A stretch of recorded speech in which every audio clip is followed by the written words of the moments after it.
สบายดีไก่บ้านๆเลยส่วนเที่ย ไป ง ลองมากินเขาก็ต้มไก่อาหารเที่ยงอุ้ยว่าดูละเอียด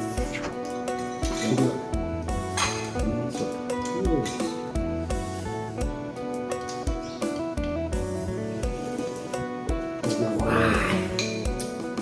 โอ้พี่บังต้มไก่ผัดปูอุ้ยหอมเลย ตอนอ้วน ใจเนาะ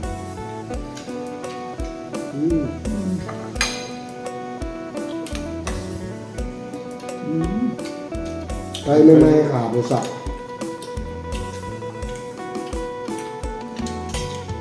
ต้มไก่แล้วก็เนี่ยหอม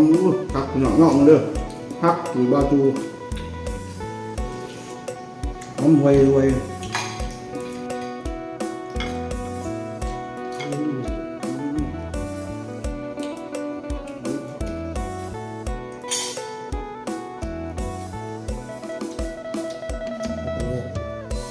เราก็กระเนียหอมต้มแบบที่บ้านนอกกันหน้าห้าม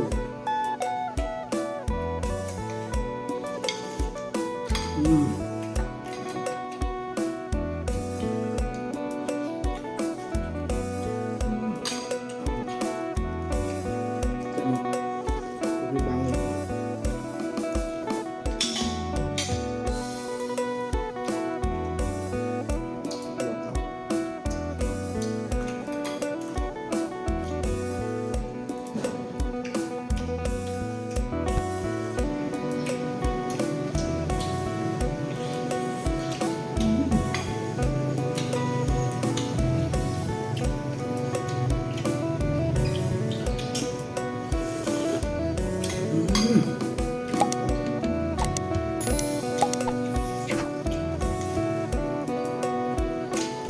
เจ็บมั้ง แซ่บแล้วชวนอีกแซ่บแซ่บแบบกระเนีย ถ้ามาสุ่มครับสุ่มนวลเนาะ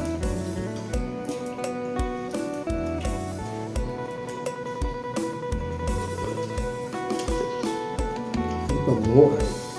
สิงัวต้มชมใส่ใบสุ่มเสียงแซ่บ นี่เลย จะกี่แถวเพื่อนนะแถวเพื่อนรักเกตมันมีกบอยู่กบชมเสียงแต่ต้มปูต้มปลาโอ้มีแต่ใบชมเสียงได้ใส่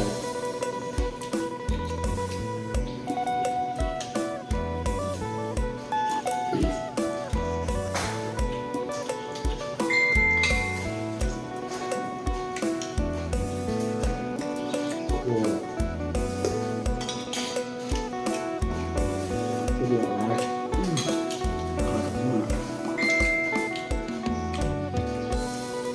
เสียบแล้วตัวเองเนาะเซฟประจำบัตร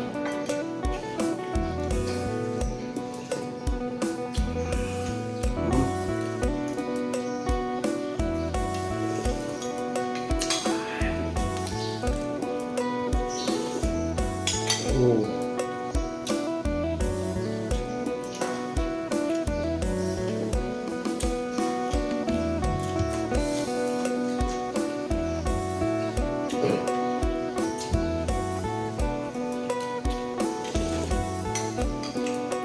เขานี่มีหินหรือเป็นน้ำมูกสีหรือว่าเนี่ย ขอบคุณละ เขาไม่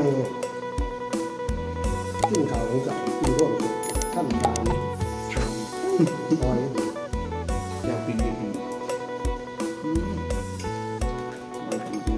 ๆถอยกระบะเยอะเลยตีนตีน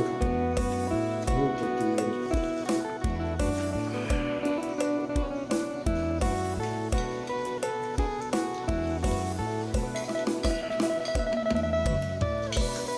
นี่ย ก็จะยังไม่ได้เป็นของเลิก ใช่ เดี๋ยว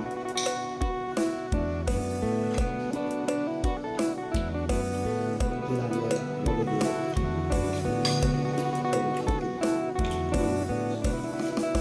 เลิกตัดไปแล้วดู ก็ชิม เป็นเพื่อนจะ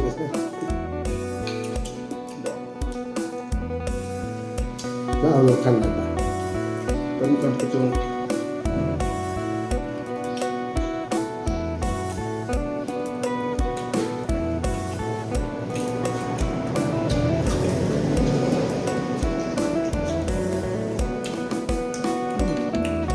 ครับนอนครับ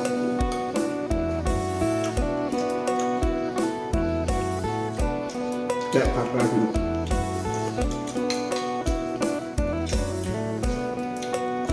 มันนอกไก่เนี่ยนอกไก่หวาน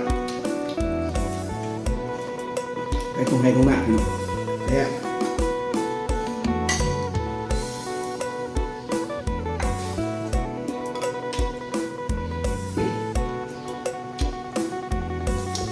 อืมอืม